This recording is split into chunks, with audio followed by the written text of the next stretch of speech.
Crime, education, and poverty are all issues that Macon citizens care about. Littering, however, is a problem that most Macon citizens are unaware of. Earlier this year, 30 Mercer students picked up 94 bags of trash, averaging 17 pounds of trash per hour per person.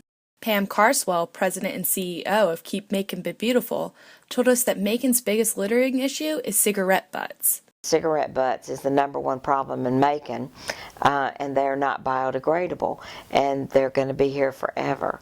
So we're trying to teach people not to throw their cigarette butts out on the streets and in the intersect changes and along the curbs. Under Carswell's tenure as CEO, Keep Macon Beautiful has implemented a partnership with the local law enforcement. We've also met with all of our law enforcement officers, and we've asked for their assistance to write people citations, because it is a fine in Georgia, a $1,000 fine if you litter. So we're trying to get the word out there that not to litter. Officer Doug Smith of the 3rd Precinct has personally handed out one such citation. When I worked on the east side in Precinct 1, I was behind the car. The driver threw a lit cigar out the window and actually hit my patrol car window. And so she was pulled over and cited for littering. I asked her to open up her ashtray in her car, and it was spotless clean. It had never been used before. Even regular citizens have noticed cigarette butts scattered along the curbs and streets of Macon. And everyone in the world who smokes thinks that the proper place for a cigarette butt is just, out the window, out the door, anywhere. I think a lot of cigarette butts, and I don't smoke. But the underlying question behind the issue is why? Why do Macon citizens litter? And why has it become such a large problem? Mark Wilczak, Director of Laboratory and Environmental Compliance at the Macon Water Authority, worries about the message that litter in Macon sends to visitors.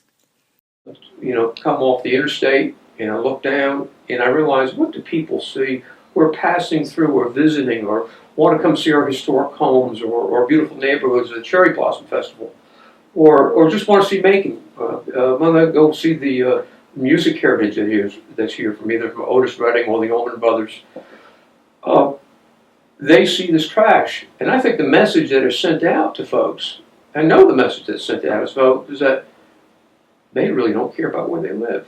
Former Macon resident Frank Wells believes that the lack of pride in the community is the true culprit behind littering. So I have 9 houses here in Macon, and I've been vandalizing every single one of them. I'm sick to death of it. And the trash too. So you clean up your place, and then the wind blows in more trash and everything. Macon is just become a distressed, nasty town. It just has. It's an old town. We've got a lot of history and everything, but there's a lot of people that don't have a lot of pride in their property. Lifelong Macon resident Chanel admitted she litters because she's lazy. Sometimes I litter paper, sometimes, but then I go back and pick it up. Cause you have to think back, would you want somebody to do that at your house? Come in there and just throw stuff and don't pick it up. I know I wouldn't. A lot of people don't realize, it's just a cigarette, it may be a cigar, but you go look anywhere in the curbs and the ditches, and you just see thousands of them everywhere. So it's not just your McDonald's bags or whatever trash is in your car. It's anything you throw out your window. I mean, it's a problem that absolutely people need to be aware of, maybe more conscious of, because somebody's got to clean it up. In Macon, from the Center of Collaborative Journalism.